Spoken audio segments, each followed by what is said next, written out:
Buenas tardes, don Claudio Alpizar Otoya. Muchas gracias por Buenas atender al tardes. periódico La Región. Y para iniciar nomás con la entrevista, don Claudio, mm, a ver, una pregunta que nos hacemos muchos. ¿Por qué meterse en estas cosas, don Claudio, en un país que parece que quien más sabe no sabe nada y ahora todo el mundo está disparando para todo lado? Este país se ha convertido en un berenjenal, en la mejor forma que lo describieron nuestros antepasados. ¿Por qué meterse en esto, don Claudio? Porque hay que ser un ciudadano responsable, porque uno no puede ver pasar todos los acontecimientos alrededor de nuestra nación y todo lo que sufre mucho costarricense y sentir uno que eso no es con uno. Los que creemos en el bienestar del prójimo, los que somos amantes de ese principio del respaldo y del apoyo al prójimo, debemos meternos en política. Esos que no tenemos capacidad de ser obispos, sacerdotes, ni siquiera un pastor, encontramos en la política un área donde se puede servir en buena forma y una área o una disciplina que bien enfocada debería ser uno de los mejores sistemas de comunicación y de concordancia de los intereses políticos. La búsqueda de ayudar al que está, que se va quedando atrás, el hecho de ver que esta casa en donde vivimos, que es nuestra nación, se va deteriorando y muchos nos quedamos impavidos como si nada estuviera pasando cuando es indispensable el involucrarnos. Yo sé que en la mayoría de los casos, Max, la gente encuentra a la política como una disciplina de golpes bajos, de sucia, pero eso no es culpa de la disciplina, sino de quienes la han ejercido. Pero la política es una disciplina que busca acercar y colaborar a la gente y entre más problemas hay entre la sociedad, más importante es la política. Y don Claudio, ¿y por qué dentro del Partido Liberación Nacional? Otra pregunta que me he hecho con frecuencia a la gente. Eh, Somos un grupo de gente socialdemócrata, entendido en sencillo, la socialdemocracia cree en las capacidades individuales, pero también cree en la organización social. La socialdemocracia cree en el mercado, en la libre iniciativa para poder desarrollar empresas y emprendimientos, pero también cree en la necesidad de un Estado que ayude a aquellos que se quedan rezagados, a aquellos más humildes, a poderse poner en línea y a poder luchar contra la desigualdad con que nacen. No todos nacen en cuna de oro, no todos nacen con las mismas posibilidades de desarrollo y por eso el Estado es importante. Desde ahí viene esa visión socialdemócrata. Ahora, ¿por qué Liberación? Porque Liberación originalmente fue el partido que promulgó la socialdemocracia a partir de su fundación en 1951, que ciertamente fue perdiendo esa visión socialdemócrata, se fue quedando rezagado e inclusive podríamos decir que hoy por hoy no es la socialdemocracia lo que caracteriza a Liberación Nacional ante los ojos de los costarricenses, pero sigue en el fondo teniendo una cantidad importante de gente que tiene ese equilibrio de centro que fue tan característico y tan prudente para el desarrollo de nuestro país.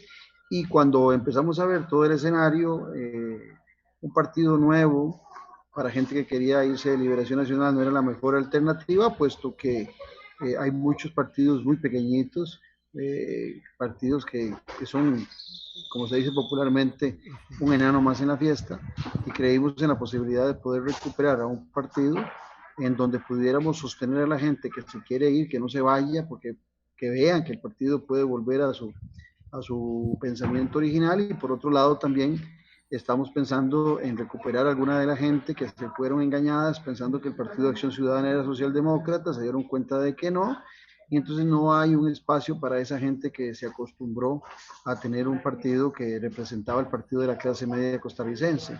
Entonces creímos que era más prudente mantenernos en Liberación Nacional, dar la lucha con nuestro movimiento generando esperanza nacional y desde ahí tratar de recobrar a los liberacionistas que se han ido desilusionados, no permitir que más se vayan, sino que encuentren un movimiento que los ilusione y por supuesto también generar sinergia con aquellos que sin ser liberacionistas están muy preocupados por el acontecer del país. ¿Y la gente que maneja el Partido Liberación Nacional permitirá que esta idea de ustedes se lleve adelante, don Claudio? Es que también hay que pensar en esas cosas, ¿verdad?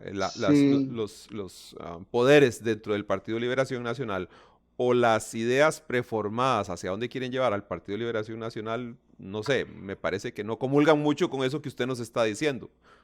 Nosotros tenemos la idea de tomar el Partido de Liberación Nacional desde afuera, porque hay una estructura, efectivamente, como usted lo plantea, es una estructura que no quiere darle espacio a otros, es una estructura que se acostumbró a servirle a los poderes fácticos en el país, es una estructura que piensa solo alrededor de sus intereses y no de la sociedad, y sí, va a ser difícil, pero en el caso particular mío, estoy acostumbrado a luchar, en mi vida nada ha sido fácil, entonces, entre más difícil se pone la situación, más energía y más fuerza saco para poder enfrentar a esa oposición que se niega a pensar en la solidaridad y en la justicia social tan reclamada por muchos hoy en día. Entonces, pudo haber sido sencillo para algunos pensar en un partido nuevo, pero un partido nuevo, para empezar, tampoco tiene la credibilidad en la gente. Lo que ha hecho el Partido de Acción Ciudadana en 2 gobiernos es hacer perder credibilidad a la gente en nuevas alternativas. Antes la gente hablaba mal de Liberación y la Unidad, después de que vino el PUS, después de que vino el PAC, ahora habla mal del PUS, habla mal de Liberación y habla mal del PAC.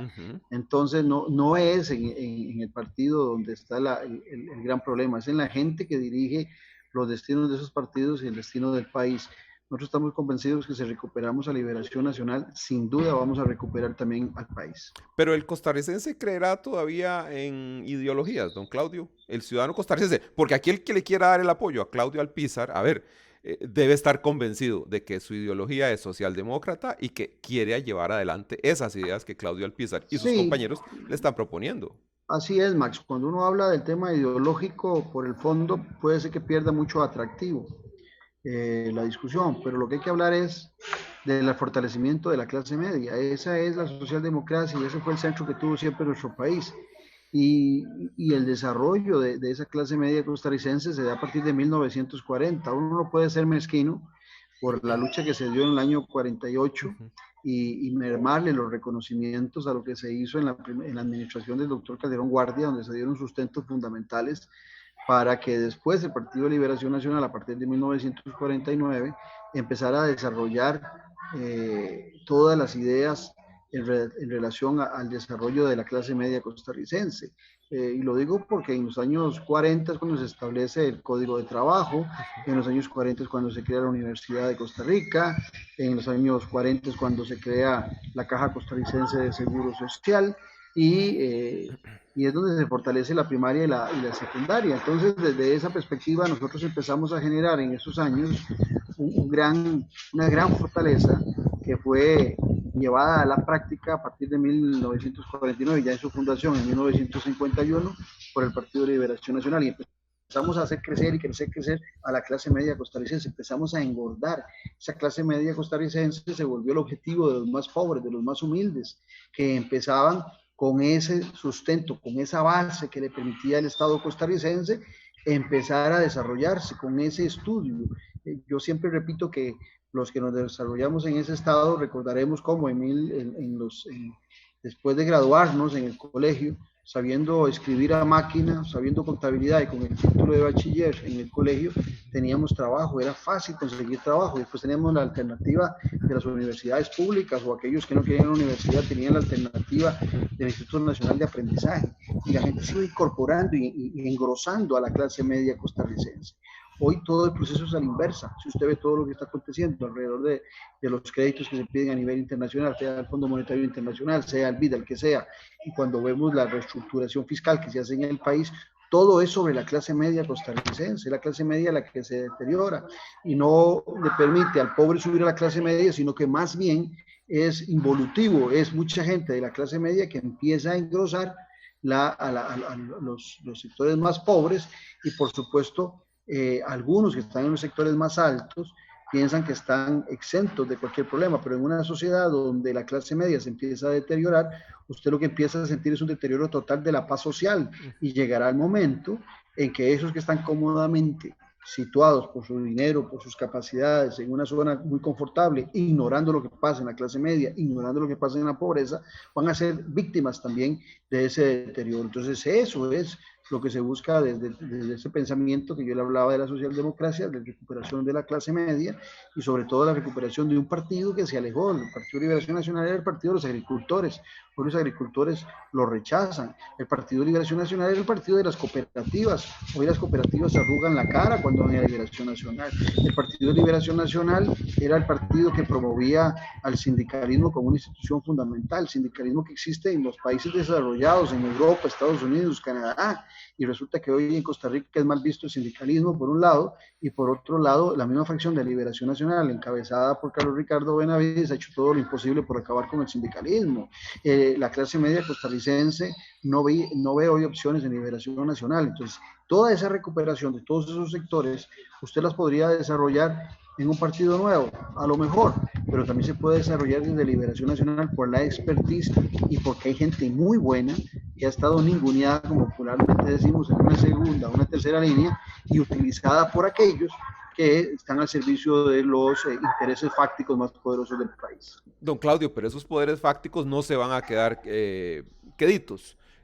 Claudio Alpizar llega a la presidencia de la República y uno lo nota. En este país existe un estado paralelo, por decirlo así, que para mí, por lo menos desde mi óptica, está asentado en el Ministerio de Comercio Exterior y desde ahí se mueven y desde ahí definen hacia dónde va Costa Rica y qué hace Costa Rica. Esos poderes fácticos permitirán que y voy a usar la palabra revolución, como la que quiere llevar adelante Claudio Alpizar, se permita en este país. Creo que ellos tienen que pensar en el beneficio que les corresponde cuando hay un país con equidad y un país con ingresos. Esos poderes fácticos muy asentados en los sectores financieros y de las grandes empresas de nuestro país son los primeros afectados cuando la economía viene de crecimiento y ellos engolosinados y acostumbrados a tener grandes ingresos empiezan a ver mermadas sus intereses y sus intenciones.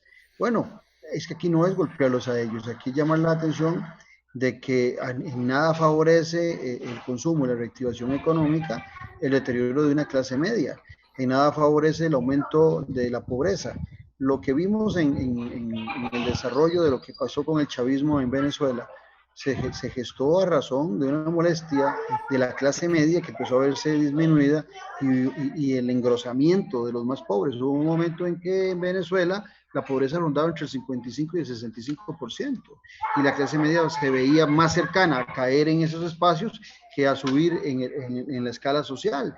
Entonces se aglutinaron a razón de un hombre como Hugo Chávez, que al principio parecía con buenas intenciones, y la pobreza terminó llevando a Chávez a gobierno y todo lo que pasa y conocemos ya que ha sucedido en Venezuela. Bueno, Costa Rica no tiene el ejército que pueda sostener a un presidente, pero sí tiene en estos momentos la incapacidad de poder desarrollar un proyecto social en donde pudiera hacer crecer o sostenerse a la clase media costarricense. Nosotros tuvimos un modelo de desarrollo, Max, que le decía antes que empezó en el 40 y que hasta el año 80 fue muy efectivo en el desarrollo de la clase media. 40 años, ahora que se habla tanto de cuarentenas por el tema del COVID.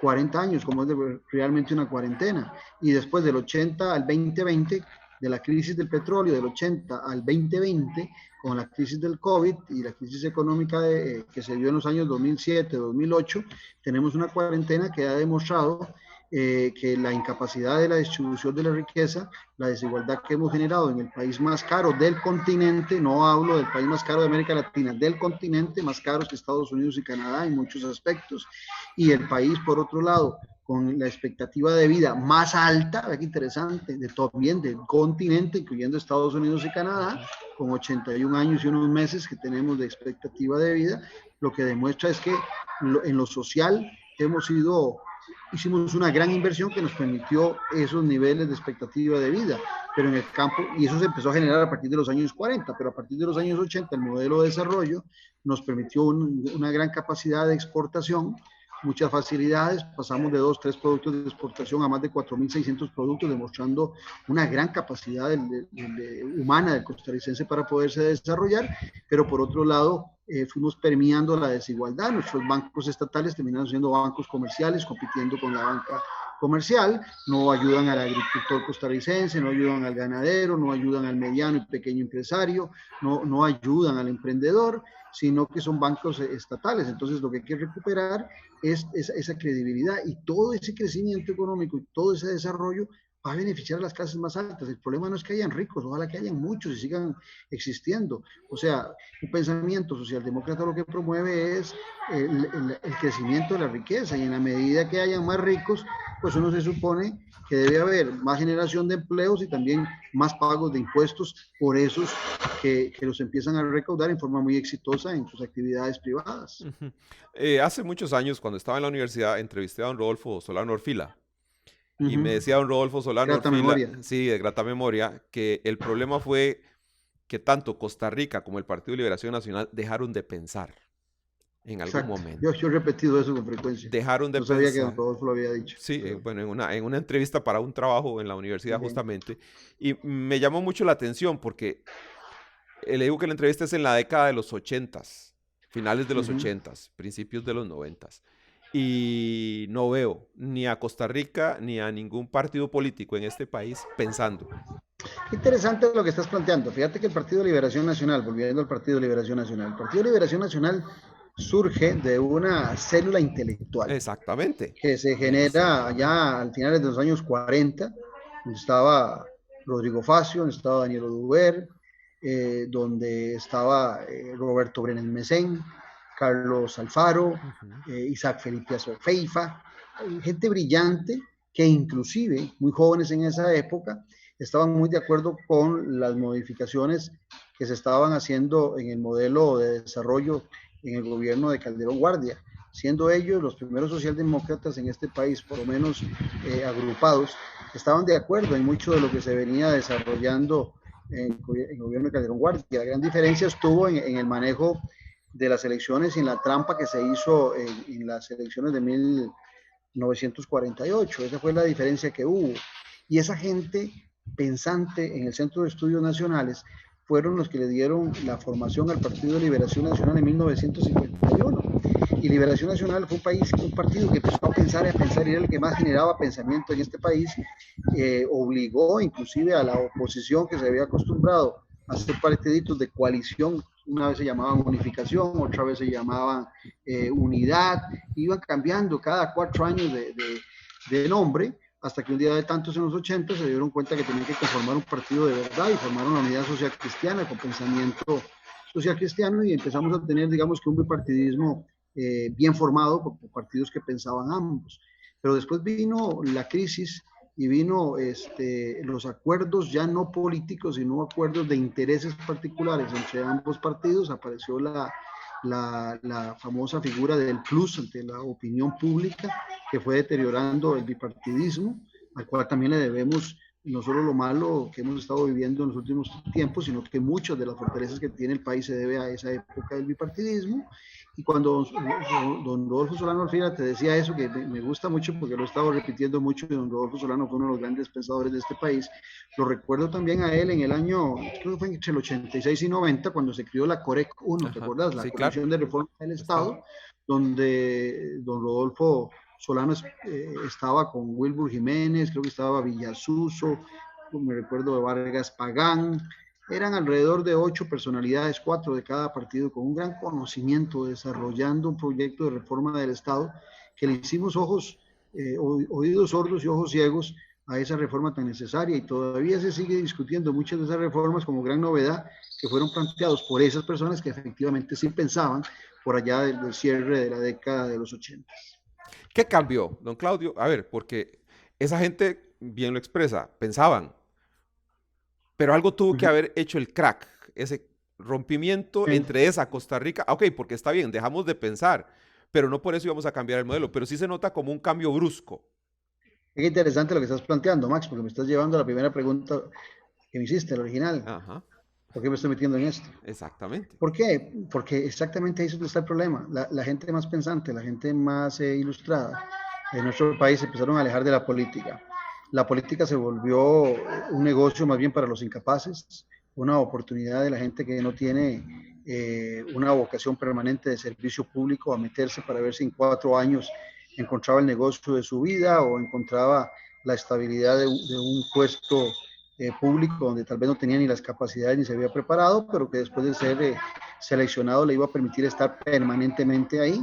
Y la gente más ilustre, la gente más comprometida también empezó en este mercantilismo que se empieza a generar a partir de los 80, donde la individualidad empieza a ser superior a la sociedad, donde lo que importa es cuánto tengo, cuánto logro alcanzar para mí, no importa si tiene que ser sobre los hombros de los demás, pierdo conciencia sobre el prójimo, pierdo conciencia sobre lo que representa una sociedad donde yo pueda vivir con esa paz social y eso fue cambiando y los partidos políticos nuestros empezaron a llenar de gente que no tenía compromiso, gente que no estudia, gente que no conoce los problemas nacionales, que si usted le habla de ideología no sabe ni a qué se refiere eso, y empezaron a aparecer los que promovían el pragmatismo como la única solución y como la gran cosa.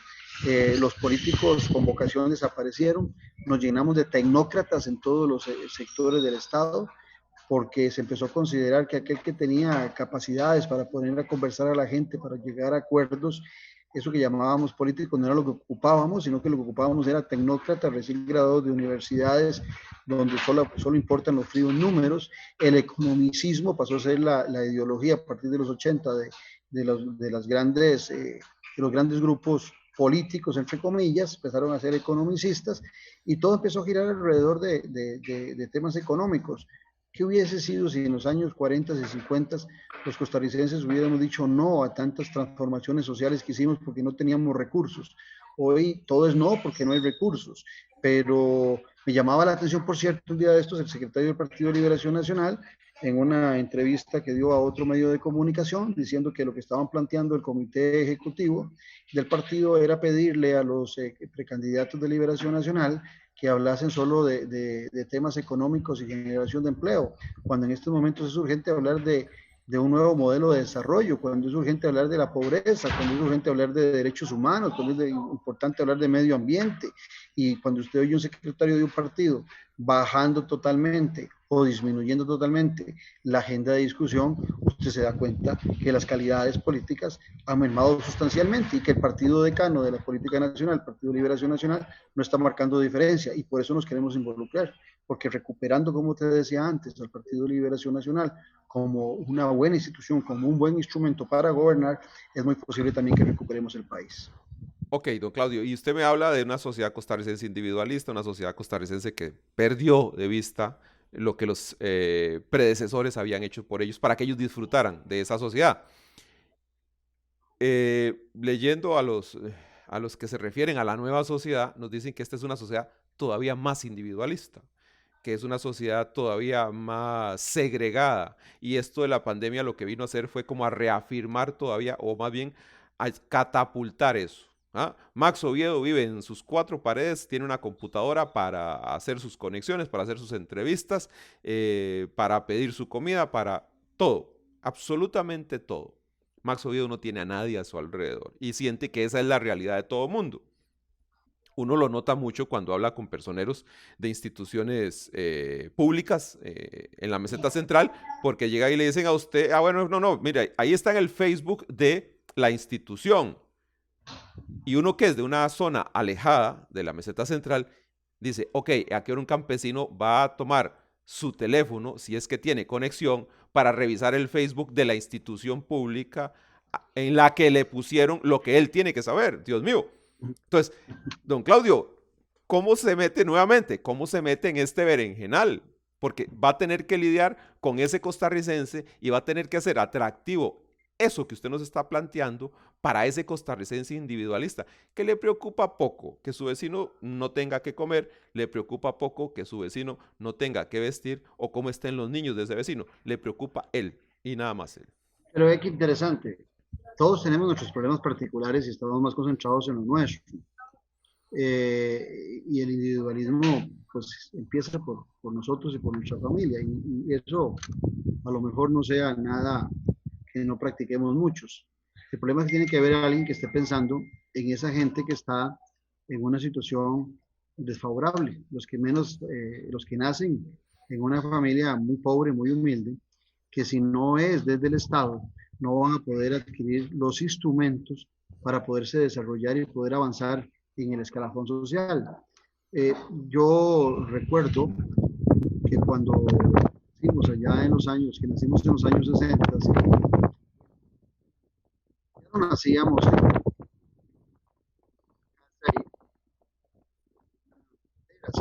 en una clínica pública pediatra, la madre, y empezamos a nacer en otra forma. También ya teníamos seguro el ingreso a la escuela y al colegio y se había desarrollado una infraestructura muy importante a nivel nacional y nos mezclábamos los ricos que había en aquella época se mezclaban con los que habíamos, los que éramos de raíces muy humildes y compartíamos y íbamos a las mismas escuelas, la mayoría, y a los mismos colegios y después volvíamos a coincidir en las universidades públicas. Y eso nos iba permitiendo no solamente reconocernos unos a otros, sino que también nos iba permitiendo a los que habíamos nacido en una situación de desfavorable aumentar. Pero resulta que hoy encontrás que los que estudian en las escuelas públicas salen en una ventaja, salen en desventaja con los de colegios privados. Primero, porque no han tenido el acceso a la tecnología como la tienen de las escuelas privadas. Segundo, porque no han tenido el ingreso a idiomas, principalmente el inglés, como lo tienen en las escuelas privadas, los que están en escuelas públicas. Por otro lado, también empezamos a ver que en la educación, en la salud pública, las clases medias y las clases más humildes se ven castigados a procesos lentos de atención, a pesar de la gran calidad que tenemos de médicos y de cuerpo médico en Costa Rica, los tiempos no ayudan. Y entonces empezamos a emigrar, los que estamos en clase media y que también tenemos un ciclito, a emigrar por lo menos a citas al sector privado. ¿Por qué te comento todo esto? Ah, bueno, y te planteo otro tema, el tema de la seguridad. Yo no recuerdo los condominios como la forma de vivir cuando yo estaba jovencillo. Todos vivíamos con mucha tranquilidad, en el caso mío particular en Tibás. Hoy los costarricenses andamos buscando vivir en condominio y tener vigilancia privada por el temor del deterioro de la seguridad de nuestro país. Entonces, ¿por qué te cuento toda esta historia? Porque ese modelo que teníamos de solidario nuestro se ha ido deteriorando en seguridad, en salud, en medicina, y eso hace que la sociedad también se empiece a separar y no a coincidir en los escenarios que coincidíamos antes, donde los que eran más poderosos se daban cuenta de las padecimientos de los más humildes y empezábamos a coincidir y empezábamos a buscar una equidad en el desarrollo de la sociedad. Pero después de que buscábamos esa equidad para que naciéramos en clínicas públicas, para que estudiáramos en instituciones públicas, después el desarrollo, la ambición particular, la tuya, te permitía alcanzar sueños más grandes. O sea, el Estado, como si, tiene que ir brindándole a esos que nacen en situaciones más desfavorables las posibilidades de que puedan ascender, pero tampoco el Estado puede estar en una infancia, cubriendo a gente que está en una infancia perpetua, gente que tienen 50, 60, 70 años y todavía quieren seguir viviendo de lo que da el IMAS, de lo que da FODESAF, de lo que dan todas las instituciones del Estado y nunca maduran. No, también hay que tener, hay que recapacitar, pero el aparato, el modelo de desarrollo lo hemos deteriorado. Recordar cómo era antes el adquirir una casa con el INBU, sí, a intereses muy bajos. Había que ahorrar y después tenía la posibilidad de comprar. Hoy no, hoy te dan un bono de la vivienda, te lo regalan y prácticamente se están diciendo, toma tu bono de la vivienda, 7, no importa el de atrás, no pagas nada, te vamos a regalar el bono. Cuando en el sistema del INBU lo que había era una preocupación, aunque fuera poquito lo que usted pagaba, le estaban diciendo, usted tiene que seguir aportando, pagar, porque las cosas cuestan, y con lo poquito que usted paga, le vamos a construir a otros que vienen atrás de las casas. Entonces, la solidaridad en el sistema la fuimos perdiendo porque se volvió el dar las cosas desde el Estado un botín político, no un tema de justicia social, sino ver cómo genero yo clientela electoral y no cómo genero yo una solidaridad. El tema de proteger ahora del bono proteger es el ejemplo más nuevo de ese óleo, de esa piñata que se hace con los recursos del Estado mal enfocados en la búsqueda de esa solidaridad con los más urgidos en momentos tan difíciles como los que estamos viviendo. Bueno, Claudio, tenemos que ir terminando la entrevista. ¿Cuándo se da el proceso interno de Liberación Nacional para elegir el candidato a la presidencia? Es el primer domingo de junio, creo que cae 3 o 6 de junio. La inscripción tiene que estar lista, si mal no recuerdo, el último día de marzo, y ahí el Partido Liberación pues llamará a elecciones. Todavía no está claro algunos de los temas, se ha definido eh, ya algunos de los requisitos como ser parte del partido, de demostrar. Yo tengo muchos años de ser de pagar una cuota pequeña, pero siempre en el Partido Liberación Nacional. Digamos que ese sería un sistema de demostrar que uno es parte del partido. El otro tema es un plan de acción que nosotros lo hemos venido trabajando, Max. Nosotros a mí no se me ocurrió esto la semana pasada.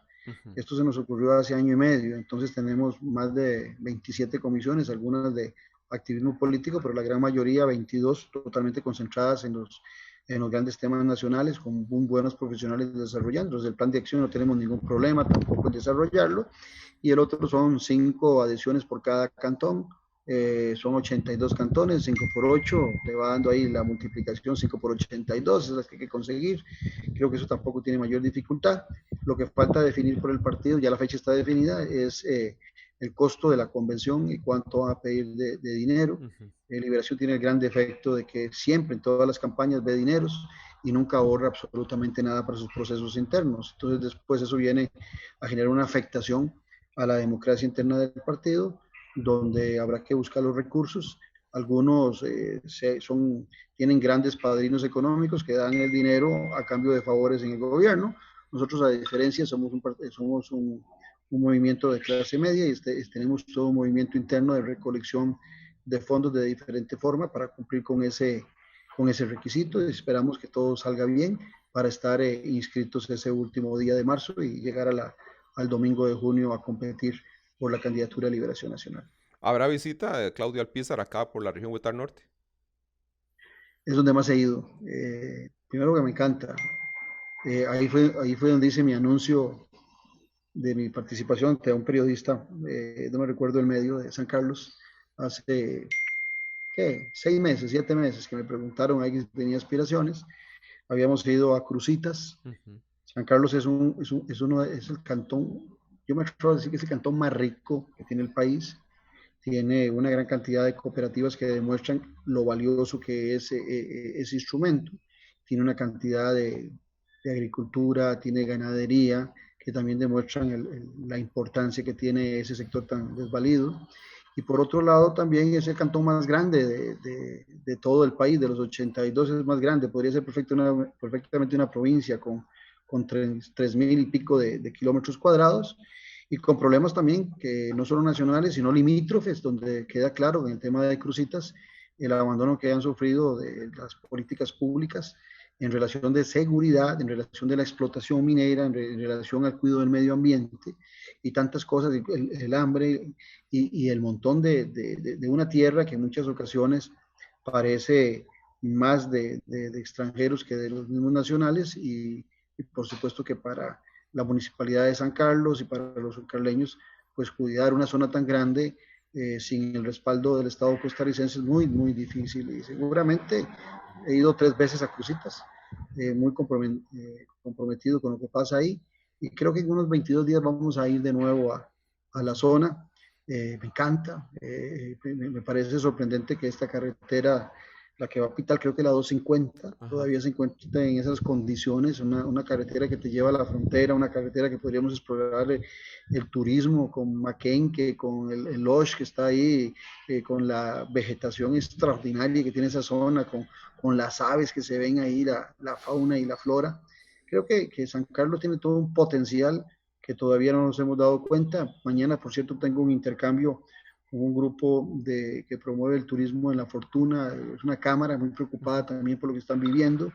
Entonces, pronto vuelvo, pero ya te digo, he estado en varias ocasiones, inclusive casi que diría que ahí empecé mi carrera electoral hace año y medio, donde hice mi primera visita para hablar con algunos actores de la zona y conocer mucho de lo que pasaba, y me tocó en una pregunta capciosa de un colega tuyo aceptar hace aproximadamente unos 8 o 9 meses de que sí estábamos trabajando para la candidatura en el Partido de Liberación Nacional. Ok, muy bien. Don Claudio, vas a ver.